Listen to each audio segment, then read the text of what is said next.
right, this is show number 129, recorded on November 11th. And we have Gene Boker. Did I say that right? Bowker, yeah. Bowker. God, I bet I messed up the first time you were on. We have Gene coming back. If you remember, Gene came on, a few months ago now, Gene? Yeah. And did the railroad show. You know, and that we've got a lot of comments on that show, Gene. A lot of people loved hearing about trains, your knowledge of trains. You have a vast, knowledge of trains, and of course the images too. The images were fantastic. And while you were on, we thought, hey, we'd love to have you come back on and talk about photo walks, something that probably all of us have heard about, but and maybe a bunch of us have done it, but it's not something we've covered on the show yet, and it's something that I wanted to talk about on the show and talk about what you've done, because you've done and organized photo walks in the past, right, Gene? Right. I think I've actually organized 4 now. 4, wow. So won't you tell, for somebody who has not been on one, what is a photo walk and why would I want to go on one? Photo walk is basically a group of photographers who get together at a certain location. Each of them brings their own camera and they look for their own way to take the pictures of the same environment. And I guess the fun thing is one, you can meet people that you might have known online or that you've met around, other photographers. Another fun thing is people have different camera equipment. So if you haven't seen some of the old format cameras, film cameras and stuff, a lot of people bring film format cameras to them, or other brands of camera besides your own. You might get to see like a Nikon or, a Leica or something maybe that you haven't seen before if you're a Canon user. And it's a good way just to make good friends that are more in your local area or wherever you're at that are interested in photography. Okay. Now, so how many people would typically be on, an average photo walk? And is there, can a group get too large? When some of the Scott Kelby photo walks, they can get up to 50 people in those photo walks. And that's usually the official limit. A lot of them, if more people show up, it's not like they turn people away. But if you get, I've found that I think the ideal is somewhere between, say, 15 to 30 maybe at the top, depending on the size of the area that you're going to be in and the number of things that you're going to be photographing. If you get too many people, you get in each other's way. If you don't want shots with people in them, then it's hard to get that. And it can really aggravate people. Or plus then you just have, a lot of people kind of invading a downtown or, an area, which, even carrying around tripods and stuff like that, it can get to be pretty hectic. Yeah. So do a lot of people carry tripods with them? About a third of the people bring a tripod.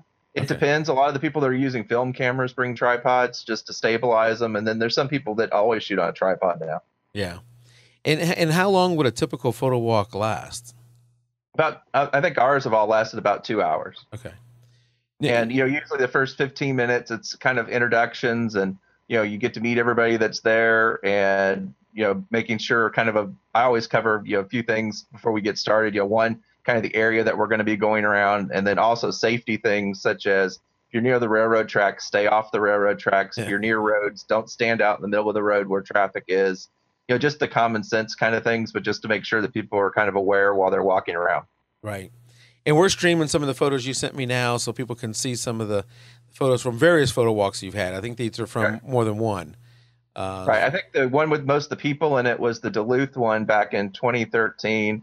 And the one with the cemetery images is mostly the Oakland cemetery one from earlier this year. And I think that one was in April. Yeah, what would you say is the main goal here? Just more of a meet and greet, get to know people, or to learn from each other and photograph maybe something you hadn't photographed in the past? I think a lot of it is, for some people, it's photographing something you haven't photographed in the past. A lot of times with somebody that's been there before, so that they kind of can help point you in the right directions of, hey, here's something that you might want to take a photo of, or, here's some of the key things at this area. Also, it's a good way, like I said, if you've met people online in the groups, such as this group or, the Southern Photographers group on Google Plus or any of the other groups, you can actually meet people from those groups in person that maybe you've only known online, and start friendships and, maybe go and do your own photo things together, at other times. And it's a good way to meet people that are interested in the same hobby we have. Yeah. When I looked through your group photo, one of the group photos, there was a number of faces in there that I recognized from Google Plus. I've seen Right. that guy before. And Yep. so I went. You did on that group image. I think you tagged a lot of people, Right. Everybody and that had a Google Plus account I could find, I tagged in that shot. right, and that I was going through, and there's probably 3 or 4 people in that group shot, including yourself, of course, that I had in a circle somewhere. I was already following, some way or form or another in that. So it was interesting to see that, and had I been there, I would have got to actually meet those people. Right. And some of the people that went to that photo walk last year also came to the one in April, at Oakland Cemetery. And then, you get a group of people, a core group of people basically that start coming to them. And then you have people that can't make it that week and they're out of town, or you have new people that didn't get to make it the first time that come up, and show up for the different photo walks. And, some things might interest people more than others. Some people might, not want to do a cemetery walk for some reason, or they might not want to go downtown and they might like the walks out here in the suburbs. And, other people might be happier downtown because that's closer to where they live or whatever. Yeah. And you mentioned Scott Kelby, and I guess his name is the biggest name that at least I associate with photo walks. Right. And he organizes a ton of things. I think on his official photo walk day, which was Right. October 11th. October 11th. Yeah, he had something like over 1,000 registered locations. Right. And over 20,000 registered photo walkers. Mm-hmm. So it is huge, and that's just that one day. Right. And then Google Plus has one usually in June on the anniversary of Google Plus, which I think started like June 30th or something. Right. So usually the last weekend of June, they have their own version of the worldwide photo walk. And you get people that show up in everywhere from like Moscow, Russia, to small towns in the middle of the country, all over the world, people walking on the same day. And some people travel, to different places to go see the walk, or other people just go to the one that's in their own hometown. Yeah. As you think back with the photo clubs, or maybe you were in a photo club in college or high school or after, and this seems like an extension of that, where you're getting out and not just sitting around showing each other your photos, you're getting out and actually taking the photos. Mm-hmm. And then, so much of today of our photo interaction is virtual. We're doing it through Google Plus or Facebook or wherever else we're doing this through. And this sounds like a great outlet to take those virtual relationships into physical world and actually get out and take some photos. Mm-hmm. Another fun thing too is afterwards, if you share your photos together, even though we're all walking around the same exact place, people's choice of equipment or choice of of images or choice of angles and what they're interested in or not interested in, it really starts to come through. And I think by seeing how they photograph, and maybe people that get down on the ground, to get those low angle shots, or somebody that brings like a ladder to get up high to be able to see over the top of something, or however they're doing it, it shows you how different people photograph, and you learn from that also. Yeah, I noticed in one of your shots, a lady almost laying down, taking shots of flowers. And that seems like that would be, that many different people, you're going to get a lot of different perspectives of the same area. Mm-hmm. Yeah. Stephen out in chat asked, and I think maybe, Stephen, you're thinking of something else here, but Stephen says, what if you're afraid to share your location? Went to hold a session this past weekend, and there were well over a dozen photographers hogging locations. So I know, like, there's some parks around here that are, if you go by on the weekend, there's almost always at least 1 or 2 photographers who are doing a photo session with somebody out there. For a photo walk, I wouldn't take them to my prized, photo session locations. I would take them more like what you're talking about here, a downtown shoot or a cemetery shoot or something like that is a little bit different. You don't have to take them to your prized location.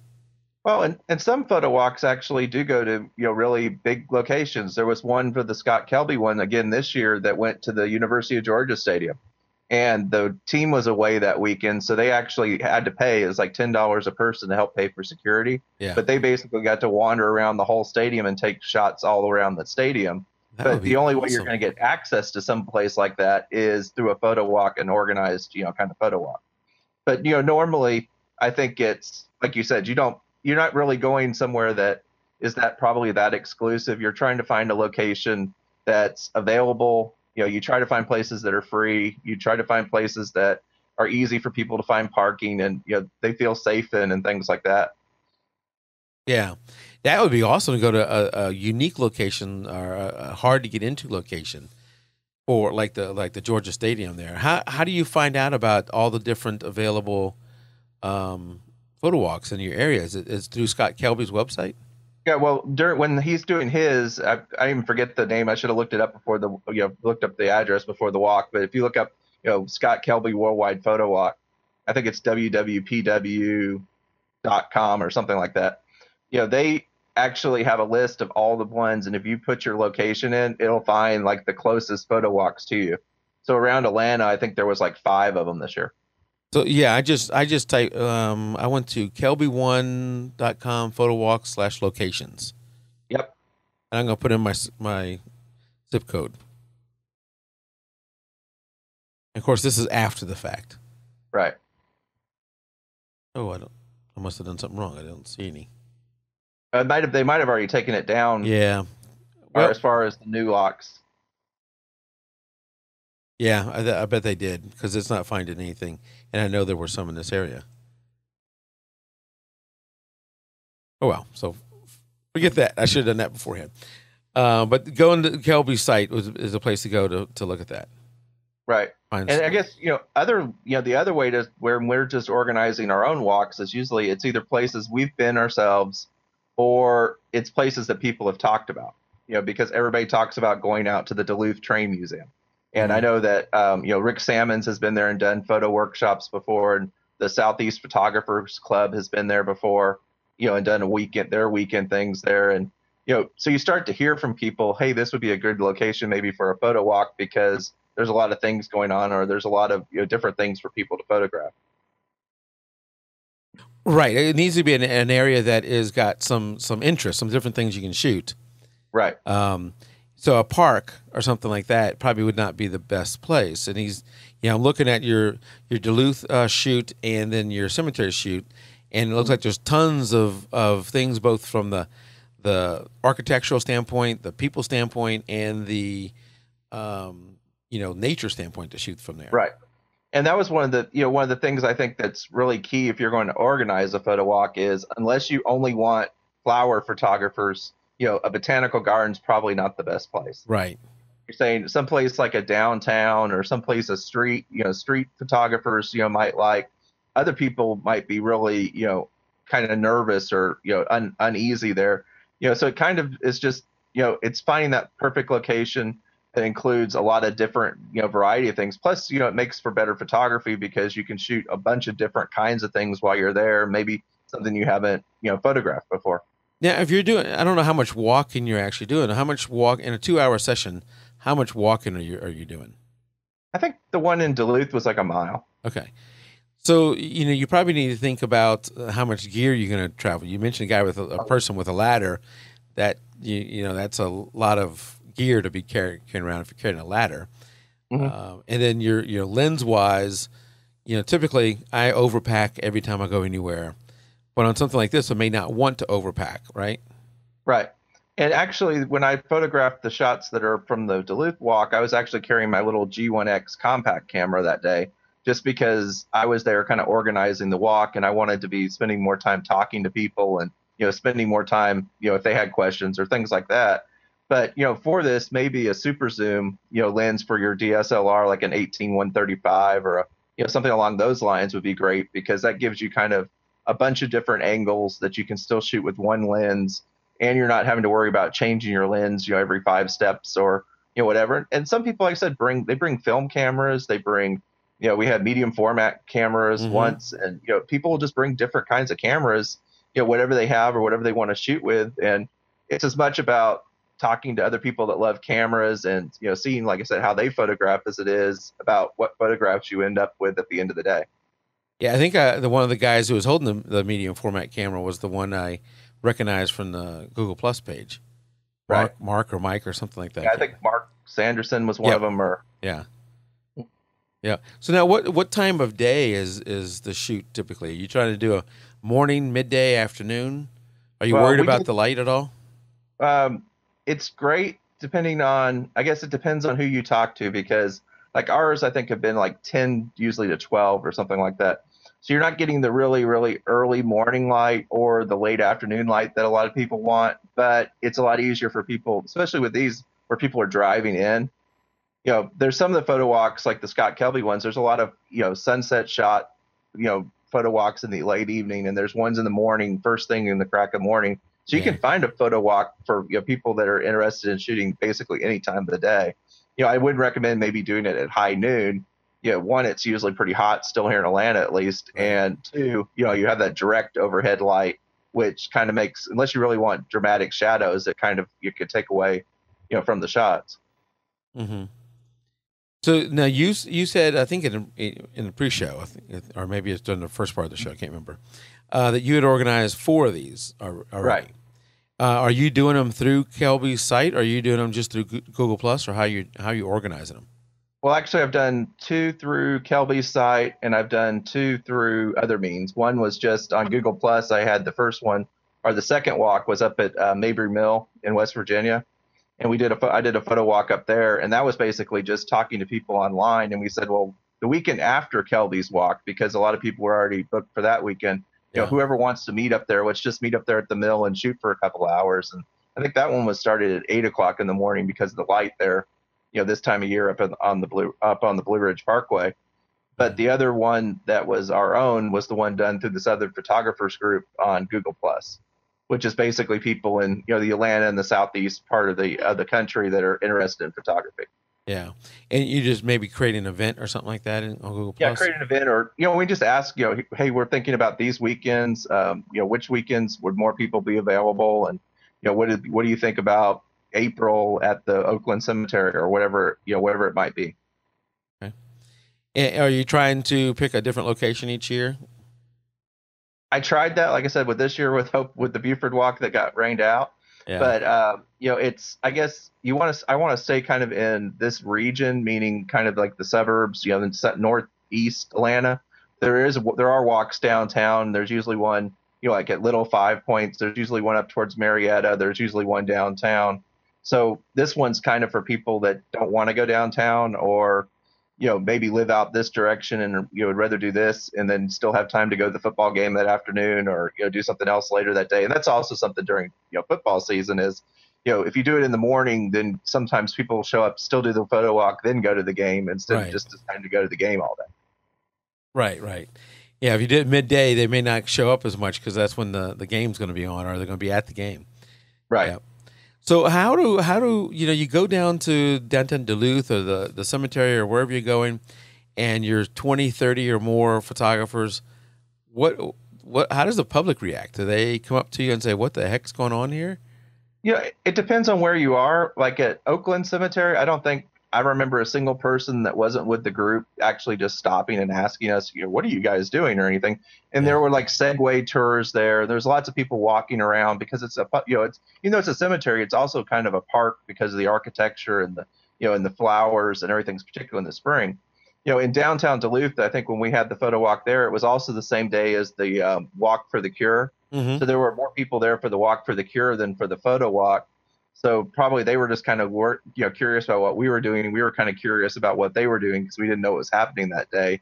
And but I guess generally people kind of, if they stop you, they're just like, "Is there something special that you're photographing or whatever?" And we go, "Well, downtown or whatever." And this is part of this the photo walk. And for the Duluth one, I actually made some little printouts that I brought with me. They had a little map of the downtown and kind of some ideas of where we were going to be going, and I had a few extra of those. So if somebody had asked or something, I could always hand them one of those that had the website's information, and also, hey, this is what this is all about. Yeah, and because I looked at. I think you took some photos of the cure. It was Alzheimer's or something. I think. Right, Right. right. Yeah. And so you started a central location, and then you have a planned path that you're going to take. Is that true? I Yeah, mean, and what we kind of did with the Oakland one, I guess that's one of the things about photo walks. It all depends on who's organizing it and kind of who's coming to it. yeah. When you got there, we all met together at first, and we made sure we got a group picture at the one at the one there in Duluth, up on the stairs of the city hall. But then after that, a lot of people kind of just wandered away, photographing on their own. And that was one of the things we told everybody at the beginning was, you're welcome to stay with us if you want to walk around with us. But if you would rather go photograph something else in particular, or get away from the rest of the group to get people out of your shots or whatever, you're more than welcome. It's your time, and it's your photography. So kind of do what you want to do. Yeah, and I got the group photo pulled up now. There was even a small child there. Looks like he has a camera too. Yeah, and I think there was actually like two small kids. There was the dog that's there in the photo Uh-huh. was actually being trained as a guide dog or as a service dog, I think. So the dog was getting used to being around people, and it was there, as part of its training to be around people. And if you look at the ages of the people, it goes from probably 10 years old up into like at least their 70s. Oh yeah, see the other child looks like she's a little bit older. Probably Yeah, your 10-year-old you're just talking about there. right. Yeah, yeah, a good mix of male, female, young and old. Yeah. And equipment wise, it was everybody from, we had a couple people that, were shooting mostly with their cell phones or like a small compact, point and shoot, to people, with older medium format cameras or film cameras, to, Canon, Nikon, I guess every brand basically is represented there. Hmm. I got the medium format camera pulled up now with that one. So, what experience level was it? A wide range of experience level from, Probably the. Go ahead. maybe from like a hobbyist, like somebody that's interested in it, wanting to learn more about it, to people that are professional photographers. Okay. Yeah, and just like you said, this year, because you're doing these outside, they can get rained out. You Right. can't have, you can't do it down here in the South. In October, it's generally not going to be too hot or too cold. October 11th, so it could be a beautiful day. Right. And the only thing that could happen then is you could get rained out. Right. And then depending on the group and the setting, and you can either schedule it, like when we did our own one at Oakland this year. I think we said that if it rained that day, we were going to cancel and go the following weekend or Yeah. something like that. You can kind of do that, but with the Kelby one, it's really designed to be on that one day. So if it rains out, I told people early that morning that we weren't going to have it, but there were four other ones going on, and a couple of them were later in the day. And I think some of the people ended up going to some of the other events, that were scheduled for later in the afternoon. Yeah. And once you get rolling, once you get rolling with the photo shoot, let's say you're an hour into it, is everybody kind of spread out and doing their own thing, or is you have clumps of people and people are still interacting quite a bit? You get both. You get a group of people that want to interact, I think, that are the more social people that are there, and they tend to stick together. And I usually kind of just walk and say, here's the path that we're kind of walking, and walk along and kind of try to point out, here's this or here's that, something for people that, if they look like they're trying to figure out what to shoot. Yeah. But then, you have some people that are really interested in a particular thing, and they might go and photograph that thing, and you won't see them that day. And I guess it's just depending on the personalities. And with photographers, you get everything from extroverts to real introverts that some people would never consider going out photographing with another person. It's a solitary thing that they do by themselves for their own enjoyment and relaxation. And the thought of a photo walk with other people being there kind of scares them, or it's not their thing. Yeah, and not that I'm scared of other people, but photography for me generally is a solo event. Right. I like to do it solo because I can go at my own pace and maybe not look too much like an idiot to an experienced person who's with me. But in this case, if you are that kind, you've decided to go to a photo walk, so you've made that step, Right. and so you're at least interacting somewhat. Now you may go off and do your own thing, and photograph all on your own, but at least you've come to the photo group and you've probably interacted at least somewhat with the group. Right. And and maybe you met those people, like you said, that you've known from the groups online, or like I said, if it's a thing, it's a mix of people that you knew, and especially with the Kelby walks, it's a mix of people that you have no idea who they are, because they may not be on Facebook, they may not be on on anything but Kelby's site to sign up for this, because it's something they've been doing for 2 or 3 or 4 or 5 years.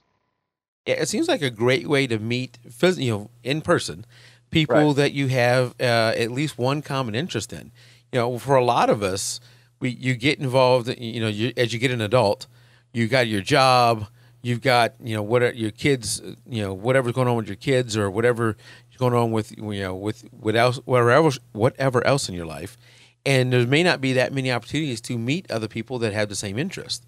So photo walk sounds like a great way to meet people in person that have that same interest. Right. And you could, and really, I said that about not going to some place like a botanical garden, but you could really also make more of a niche photo walk of people, like around a car show. Hmm. Maybe people that are all automotive photographers, you could have a photo walk at a car show where same thing, everybody meets together, then they go out, photograph the car show, and then maybe come back together afterwards for pizza and then share photos later of the same event. Or people that are into anything else, flowers or anything history or whatever, you could really make it into a niche event depending on the interest of the group that's involved. And if you're organizing your first walk instead of a Kelby walk, you might be more interested in just saying, well, I know 5 or 6 people that might be interested in doing this, and coming up with kind of a smaller event, where you could try it out and see, hey, is this something that I'm interested in doing? Is it something that other people are going to be interested in doing? Because once you get that core, the ideal would be is if there's, say, 6 or 8 core people, each of them could organize a walk, where it would be maybe in their hometown or in something that they really know, where they're the person that's kind of the local expert, while you're there at that location. Before the photo walk in Duluth, one of the big things was, we'd been there probably 5 or 6 times before the photo walk, because to say, okay, here's the different things around downtown that might be interesting to somebody. I wanted to find some things like Americana signs. There's Steve Areno's, which is the little pizza place downtown. They have Americana, like old Coke signs and things on the building. Well, that, and they have a wooden Indian out back. I think there's a picture of that in the stack. And from that to the cemetery, with the history in the cemetery, to the architecture downtown on the green, trying to make it so that people with different interests will find something during that 2 hours that's really their thing. Or maybe they'll try a photo of a architecture, or maybe they'll take some photos in the cemetery, and they never thought about it, going to a cemetery to photograph before, and they maybe find a new interest that's something that they'll pick up on and want to continue to photograph on their own later. Yeah. And they were asking out in chat about the cemetery photos. Those are from Oakland Cemetery in Atlanta, right? The ones with the people in them are actually in Duluth. Okay. The other photos, the ones without the people in them, are the ones I actually took during the photo walk in Oakland Cemetery. Yeah. And is that in Atlanta City? Yeah, it's in Atlanta. Right, it's right across the street from 6 Feet Under, if anybody knows where the bar is on Memorial Drive, kind of down near Turner Field, and there's Okay. the Martin Luther King uh, complex is just across the MARTA station. There's a photo with MARTA going by. If that, what Cabbagetown is Cabbagetown. all down in that same the Fulton Bag Company. All those it's down in that kind of that part, really downtown. Okay. Atlanta. There's the historical aspects of Oakland Cemetery. Margaret Mitchell is buried there. Under Margaret Marsh, of course, her married name. But that's the one with the single flag sitting beside it. There's the Confederate Memorial. There's that day that we happened to be there was Confederate Memorial Day, which is in April.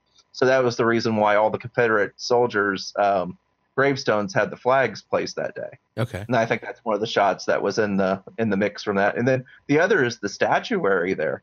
There's great, back in the day, and most of these are probably late 1800s to early 1900s. These monuments that you're seeing, Mm-hmm. there was so much detail and so much art that people used to put into this, that it's a great piece of history, let alone being a history of one individual or a memorial to that individual. There's also great, art and history in, just the statues themselves. Yeah, I was looking at some of the grave shots that you had, and you could see, the birth years, and a lot of those were 1800s, and I think they might have lived to the early 1900s. But yeah, that gives you some idea of at least the age of that thing. Right. Yeah. Have you ever had any issues on a photo walk where, someone didn't want you to take photos of the location, or maybe somebody tried to take photos of a person and they didn't like that? Well, I think the first one that I organized was in Augusta, and that was a Scott Kelby photo walk in Augusta, Georgia. And we were there, and there was a farmer's market going on. Okay. And it's there right at the Riverwalk. And we kind of met at the beginning, was right near that. And I said, we're going to go walk along the Riverwalk, and then we'll come back by, go through the farmer's market, and we'll meet back here at the restaurant, for afterwards.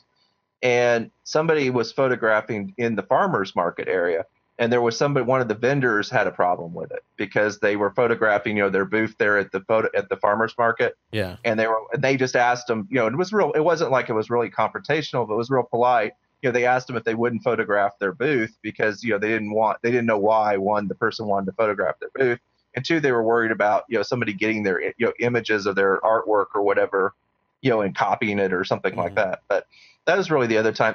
I think on that walk also I lost a person because they couldn't find us. There was like 10, or I think it was 15 of us standing in a circle, and they walked over the top of us on a walkway and didn't realize that the 10 people standing below them were the people there for the photo walk.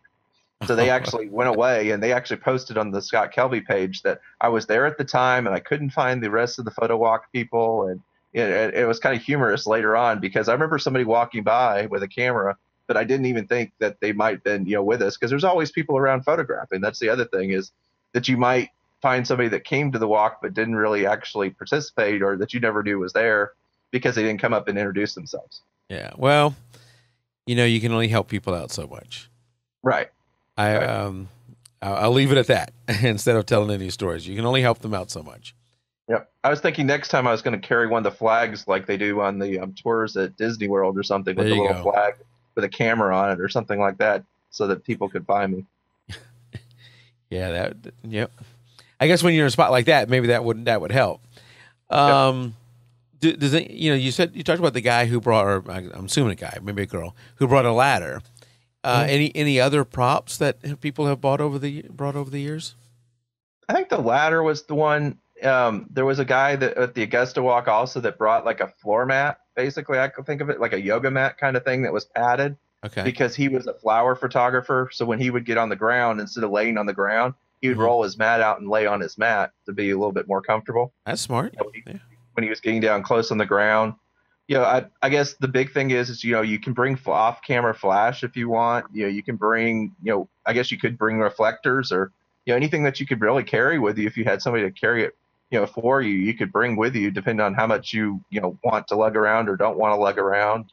Personally, like I said, I tried to keep it small and just using the compact camera that day, just so that I would be free, to talk to people and not be, I guess, so I wouldn't spend so much time photographing while I was there and spend more time trying to help, lead it and help other people if they needed it.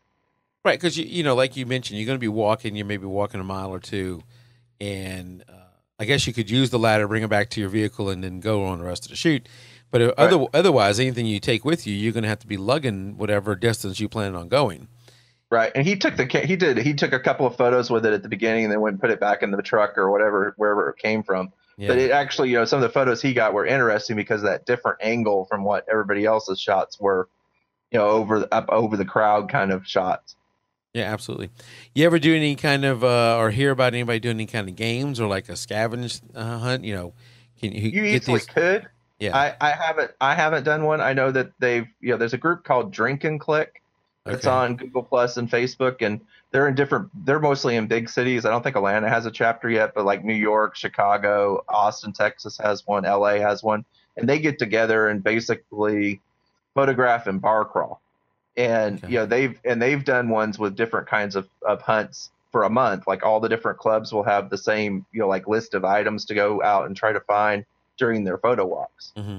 And then at the end of it, it's kind of a game that they play. Whoever got the most of the items out of it wins some sort of prize or something. But I could really see that. Say it's somewhere like Oakland. I could see doing a scavenger hunt as part of that, because find the famous people and give them little riddles about whose cemetery or whose markers you should find, or something along those lines. You can make it, I guess, as interesting or uninteresting as you want. The Kelby walks. One of the things about those is they actually have sponsored prizes. So there's actually Right. prizes as people turn their photos in for each walk. There's actually, the chance to win camera equipment. I think from B&H has been a sponsor over the years, and I'm not sure who all else. But they actually give away. Canon, I think, gave away equipment this year. They actually, it's partially a photo contest while you're at it. So that's, I guess, another option. If you were, a group of people, you could, pick the best photo out of the day or something like that. Yeah, I got his page pulled up now, and it has a 2014 grand prize winner photo there by, I guess that you pronounce it Michael actually. Yep. And it looks like the sponsors were Adobe, Flickr, KeepSnap, Peach Pit, Wacom, Tamron, and B&H. Right. Kelby, of course, is going to be able to get some good sponsors. Right. That name. Yeah. Mhm. But You- locally, if you did it, if you spent the time and organized it, maybe you could get some us, like a restaurant downtown to give away something, or or a way to try to attract people, to a small town or something like that. If you were doing this and really wanted to publicize it more to the public or something, you might be able to draw, a little bit of advertising, or somebody to at least, donate a prize to it or something. hmm my mom, who lives over in Louisiana, so a good ways away from me, she basically now is just taking photos of creatures that come in the backyard. And there's a lot of places around there that are great to photograph, but my dad is completely uninterested in anything photography. And my Hmm. mom feels somewhat uncomfortable going out there by herself, Right. and taking photos. They have a nice lake area there where you can go and take photos by the lake, and it's safe. But I think my mom feels a little bit uncomfortable being a female there all by herself, especially if it was anything that was too early or too late in the day. A photo walk, though, with a bunch of people, adds some security to the situation. I would think for people like my mom, who may not be as comfortable going off on her own. Yeah, and I think definitely if you were going to be in, certain parts of big cities, or, wherever, or doing night, because there's some places they do night photo walks to take night photography or things like that. Yeah, definitely having a few people around would be a good thing. The other thing is too, is if it's some place that you haven't been before, having somebody else there that knows the area and, knows where to park and where's safe, and, where the restrooms are, and where, Yeah. where there's a place to get a soda if you get hot, whatever those kind of things are. It's a great way to kind of get kind of a head start on, hey, I want to make sure I see certain things and then I do certain things while I'm there. Right. No, that's a great tip. And I don't know if there's one where she is, but if there's not, I guess she can start, organizing one. Yeah, and all you do if you're interested in organizing is you go to Kelby One and the Photo Walks page, and usually in October, September, August, they usually start the signups for the new photo walks. And basically, anybody can start one anywhere. And there's not really a minimum. There's been photo walks in places with two people, Yeah. where basically it's somebody, because it's somebody that's pretty remote, and they said, I want to have one here. I can't make it to the next big city, and somebody else came out and they had a photo walk with two people. And I'm sure there's maybe even been some with one, but that would, you kind of defeat the purpose. But you could have it even with, as few as two or three people, if that was all you really got, or had available, or wanted to do it that way, Mhm. or whatever. It's not the number. I guess that once you get over that 20 to 30 range, then you start having kind of logistical, problems as far as parking, and, and you have a larger group, but that, maybe the 10 to 20 range is maybe ideal. I'm not sure.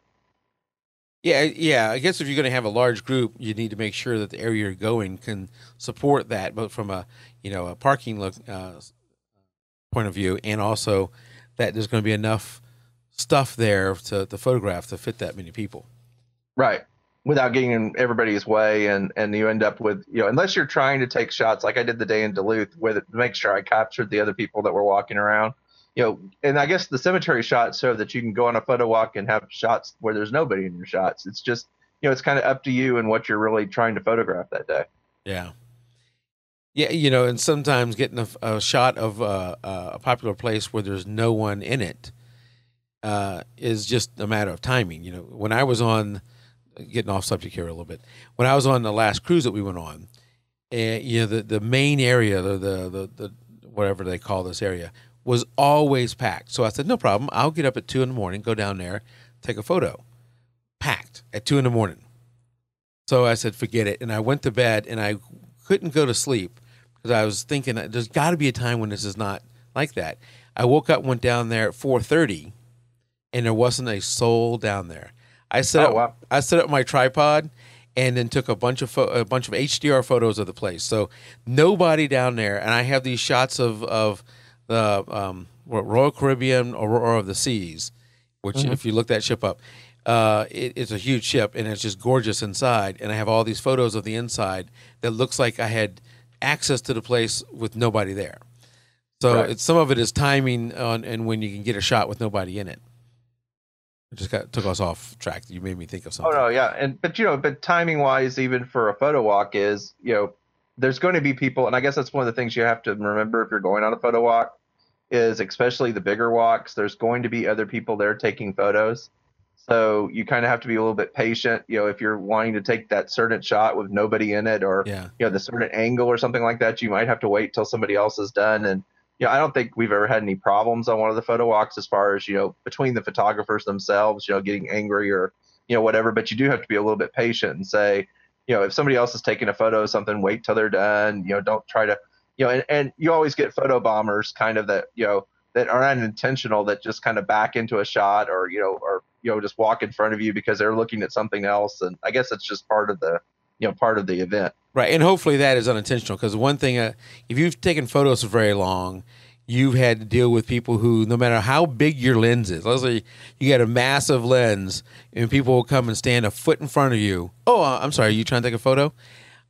So we expect that from the general public. With the other photographers, hopefully they're a little more understanding, and it'd be more accidental.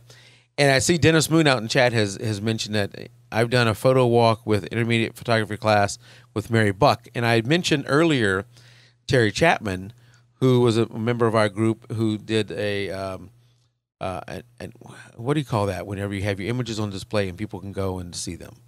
Show at the gallery kind of thing. Yeah, it was a show. Like, There was a restaurant or something in downtown Duluth that Mary Buck, he was taking her class, and they had a photo gallery there where people can come in and look at the photos and talk to the artist.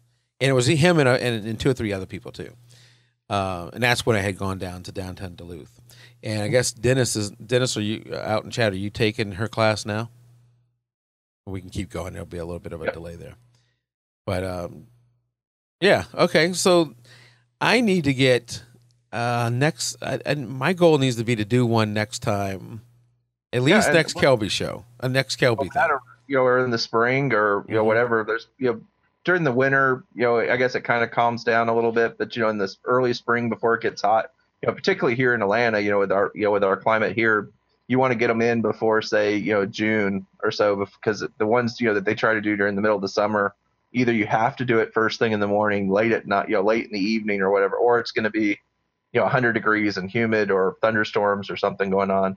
But there's plenty of great places around basically anywhere that you can have a photo walk. And I guess that's one of the things too, is that even if you live in smaller places, Duluth's not downtown Atlanta, but there's still plenty to photograph it. Yeah, and one of the things around here is Duluth, and you were talking about Buford earlier, even Oakland Cemetery. They're not that long of a drive for where I'm at. Right. There's within, say, 30 miles, there's probably hundreds of places that you could actually do a photo walk at. Yeah. No, I would not be into one dinner summer. I do not want to go out and sweat while I take photographs. Right. If I can help it, yes. I did plenty of that when the kids were in sports, and now I want to avoid it if I can. All right. Well, I have a couple things to go over here toward the end of the show. Gene, any tips as we get off of the photo walk talk? Any tips for someone who's thinking about going on one, or maybe organizing one in their area? I guess we'll start with the organizing part. The big things are, know what equipment you want to take, and like you said, limit what you bring with you, because if you're spending all your time trying to swap lenses or adding flashes or taking flashes off or whatever, you might not probably have as much fun as if you just kind of take one lens. And if nothing else, you can kind of consider it, if it's close to your home, a scouting trip. If you want to come back later and photograph things again, more professionally, or, with all your equipment or whatever, you're always welcome to come back, and do that again. The other thing is, even during October or whatever, bring water or something to drink with you, maybe a snack, things like that. Because a lot of times, depending on where the walk is, there might not be a lot of access, to food or drink, or, restrooms, things like that. The other thing is, when you're parking your car, I always try to remind people, make sure you don't leave things out in sight in your car that you don't want broken into, no matter where you're at. Right. Particularly if you're one's downtown, there's places that people park downtown that maybe aren't the safest. Make sure you cover things up. just your typical security things. And if you're going to organize it, the biggest thing is go out and scout it first. Go there, spend a little bit of time at the location. Try to think of, okay, here's 20 things I would photograph in 2 hours if I was there and I'd never been here before. And if you can even list that out on a piece of paper and hand it to people, if they ask you, well, what should I photograph here? You can say, well, here's some ideas. Here's the different parts of the walk where you might find some things that are interesting to photograph. That's a great idea for the organizer to have. Here's some shots you may think about whenever you go out on this walk.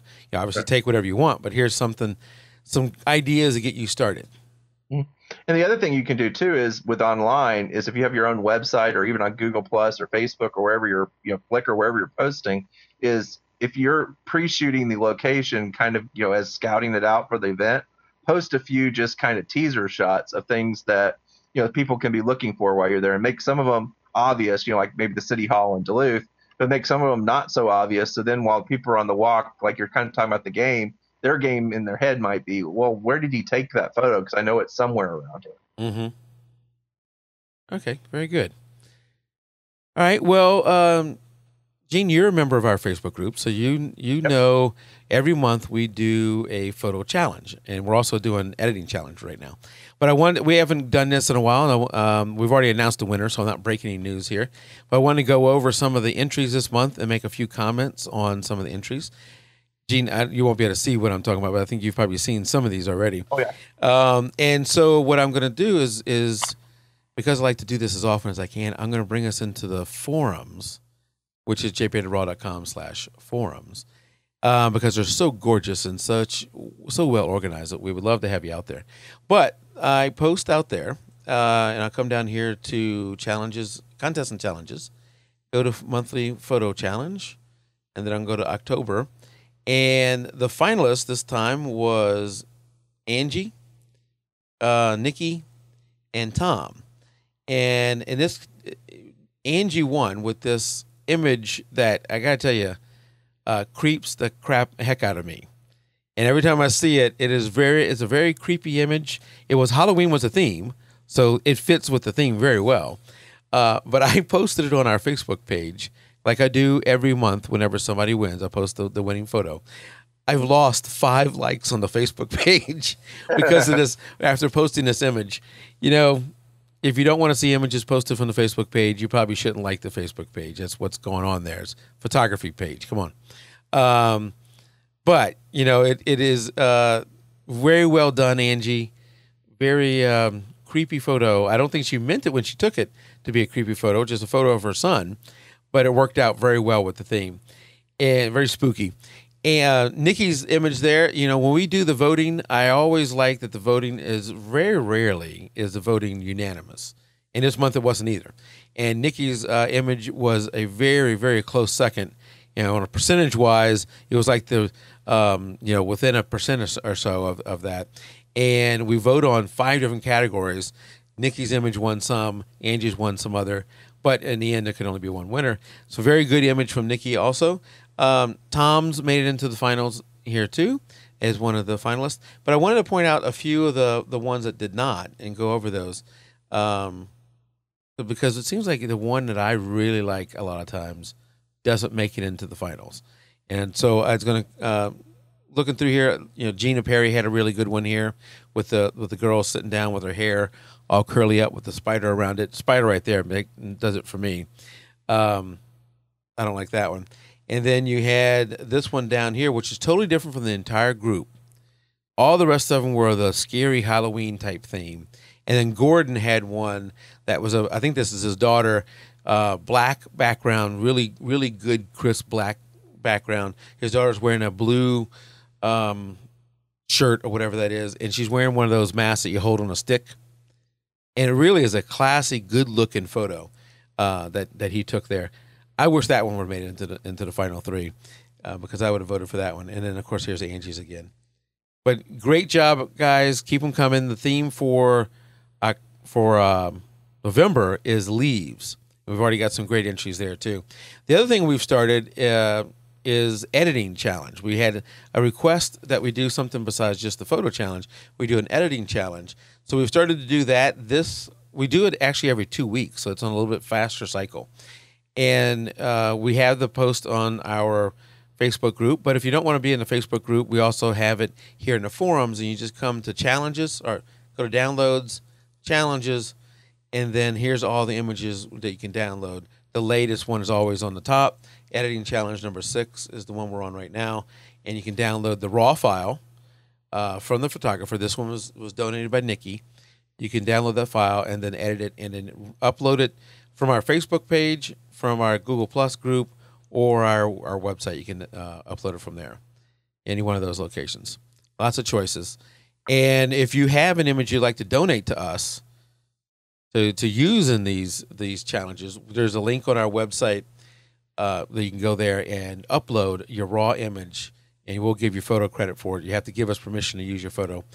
We'll give you photo credit for that, and then let people edit that. And hopefully by doing these editing challenges, the purpose is that we have an image to play with, and we learn from each other, and we get better at editing and learn from other people's what they're doing too.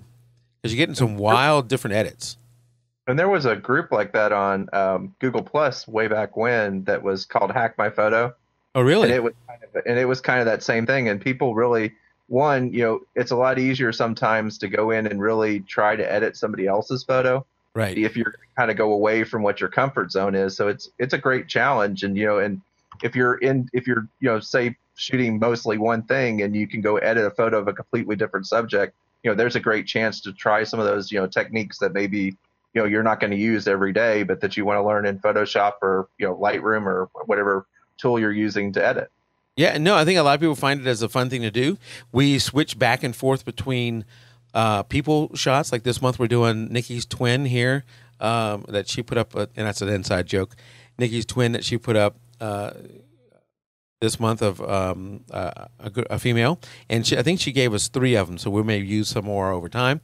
We've also done some landscape shots donated by different people.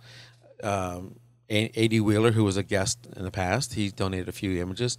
So we're trying to do a mix. If you don't, if you want the person shot or you want the landscape shot, we're going to alternate back and forth through those to give people a different thing. So if one week you don't like what we're doing, just wait for a week or two later, and hopefully we'll have a shot that you like. I've liked all of them, and it's interesting to see how people take the shot. Because I looked at, we had one that was of a little waterfall and some trees there, and I thought, where are we going to go with this? And the results we got some very creative results from that, and we're already getting some creative entries off of Nikki's twin. Again, that's an inside joke. It's not really her twin, but we all thought it looked like her somewhat. I forget to mention this on every other show, so this is a show where I'm going to remember to mention it, and that is to use our Amazon link. We're getting in November, we're getting closer to the holidays. You're going to have Black Week, Friday week, or whatever they're doing on Amazon, or Cyber Monday, or whatever it is. If when that comes around, or between now and Christmas or whenever, don't forget to use our Amazon link, which is real easy, jpeg2RAW.com/Amazon. That will take you to Amazon, and then what you buy on Amazon doesn't add to your cost, but we get a small credit. But you got to remember to do it every time you go to Amazon. So if you go there and then you come back the next day, you're going to have to go through that process, that thing again. Just click on that. If you can't remember that link, which is jpeg2RAW.com/Amazon, you can just go to our website and click on the link there. So real easy. And on our Facebook page, Facebook group, made it even easier. It's a link in the upper right-hand corner. You just click on that and go. So just remember that we get a small amount of credit, and it helps us do things for the show, giveaways or contests or something like that. We also have another link, not the forums, Topaz Labs. So as our other affiliate link, we've had somebody who last month bought 2 complete sets of Topaz Lab.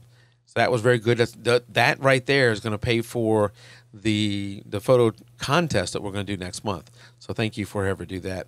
And as Jim Collison said out there, the best thing to do is to set that link, jpeg2RAW.com/Amazon, as a bookmark in your browser. And that way you just click on that bookmark and you go there. You don't even have to remember all that. It just happens. You know, as I mentioned before, the show is available on iTunes, on Stitcher Radio, on Spreaker, which we're getting. Our Spreaker listeners are really growing, so we're glad to have all the new listeners out there. Thank you guys. On TiVo, on YouTube, of course, and just starting today on TuneIn. So if there's a place where you want to get the show and we're not there, then email me at podcast@jpeg2RAW. And we'll get it. We'll try and get it there. I'm working on Roku. That seems to be a little bit of a challenge because we had Chuck last week or 2 weeks ago, whenever it was, had asked me to add it to Roku. I'm not sure how I'm going to get that done, but I haven't given up yet. If you know of a way for me to get on Roku without going through Blueberry, which is one solution, without going through that, if you know how, email me and let me know. As far as I think I mentioned this on the pre-show, so you didn't get to hear it. Tim is traveling, so he wasn't here tonight. But what we do every year, we've done this is like year 3 or 4 of the show for Thanksgiving, and then again we'll do this for Christmas. We take a 2-week break, so this is the last show for November. Actually, we're going to take the next 2 weeks off because, believe it or not, we're that close to Thanksgiving already, right? Where are we at? Yeah. We're not that far away from Thanksgiving. So this is the last show for November. We'll be back in December, do a few shows there, and then we'll have 2 weeks off in late December. Helps me do some things for the show that need to get done and take a little bit longer to do, that if I did it between shows, we mess us up. So until next show, keep it raw. Good night, everybody. All right.